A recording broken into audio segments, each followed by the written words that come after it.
What's up, everybody? Dylan Frazier here, Selkirk sponsored pickleball player, and today we are going to be discussing mastering the soft game. And to start, we're just going to talk about the basics of dinking and kind of what you're looking for, basic dink technique, what your positioning should be, your ready position, etc. And so I've got my partner Scott here, and we're just going to dink the ball back and forth a little bit, and I'll discuss kind of what I'm thinking about as I'm dinking at the kitchen line. And as always, if you want to improve your pickleball game, make sure you subscribe to Selkirk TV, where you can catch our latest podcasts and lesson content. All right, so dinking. The dink in its most basic form, you just bring your paddle head and you point it straight down. So my paddle head pointed straight at the ground. This is the most basic form technique that you can use to dink. And I'm just going from a low to high motion and getting the ball over the net. My goal when I'm dinking is to give myself a little bit of margin to work with. And so what I mean by that is my ball is clearing the net with a little bit of space over it. So maybe about this high over the net. That way, in case I miss my spot, I've got some room to work with here. If I start hitting my shots over the net flat and close to the net, then I'm gonna make a mistake.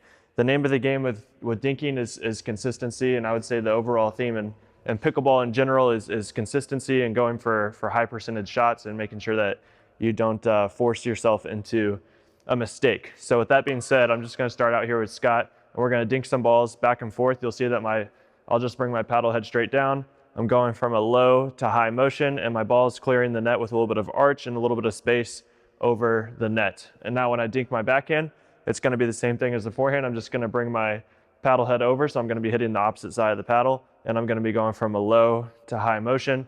And I'm targeting, same thing, again, about consistency. I'll be targeting probably about 3/4 deep and through the kitchen line, just because if I start targeting really shallow, then I'm more likely to make a mistake over time.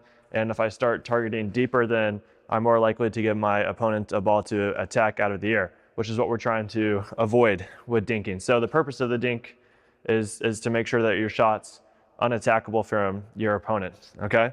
And so to do that, Scott and I are gonna demonstrate how to dink back and forth here. Again, paddle head just comes straight down, going from a low to high motion. I've got a relatively loose grip on my paddle. It does not take a whole lot of effort to get the ball over the net. And another important thing that you wanna keep in mind as you're dinking is that you want to have a stable base. So I'm not moving my feet as I'm hitting the ball. That's going to cause a mistake.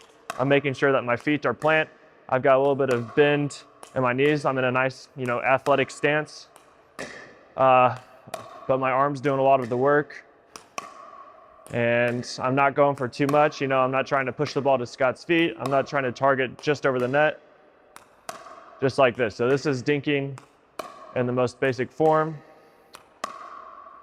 And now, the other thing to keep in mind once you get good at doing that, you should be able to comfortably dink like Scott and I were just dinking 50 times at least. And once you get the hang of that, then you can start going for some more advanced dinking and putting more pressure on your opponents. The other thing that you want to keep in mind is that you want to hold your ground at the kitchen line. You don't want your opponent to move you away from the kitchen line, because then that's going to open up some holes for them to attack. For example, if Scott's dinking to me and he's going to have a ball land right here past the kitchen line, as opposed to backing up off the kitchen line and hitting my dink from here, and now Scott's got a lot of space to hit his next dink or attack if he wants to. Instead of doing that, I'm going to stay at the kitchen line and I'm going to take that ball out of the air. And that does a couple things for me. One is it allows me to maintain my court positioning, right? I'm not backing off the line. I'm not giving all the space for Scott to work with. And number two, I'm taking time away from Scott to get back into the position that he wants to be in. So for example, and I'm not gonna make Scott chase this, but let's say I dink an aggressive dink here to Scott, and he'd have to step out wide a little bit to hit that dink, and his next ball comes back to kind of to this spot. If I hit this dink out of the air, Scott has less time to get back into the position he wants to be in. Okay, so it does a couple of things for you. One, allows you to maintain your own positioning, and two, takes time away from your opponent for them to maintain their position, which is good. It's going to open up some angles for you. And so now Scott and I are going to dink back and forth a little bit, and you're going to notice that we're both leaning in at the kitchen line a little bit. A good indication that you probably should have dinked the ball out of the air is if it's landing at the kitchen line or past the kitchen line. If that ever happens, that means you probably could have hit the ball out of the air, okay? And so Scott and I are going to dink.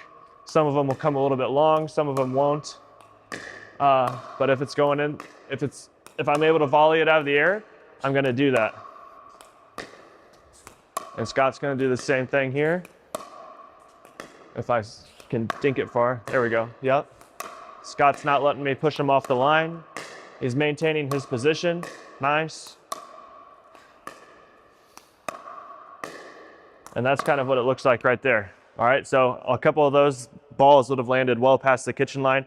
And if Scott backed up and tried to dink from this position, then I would have been able to attack him relatively easily, but he maintained his position at the kitchen line.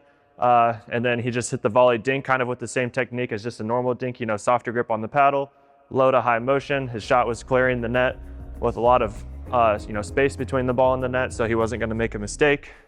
And that's kind of the basics of dinking for you.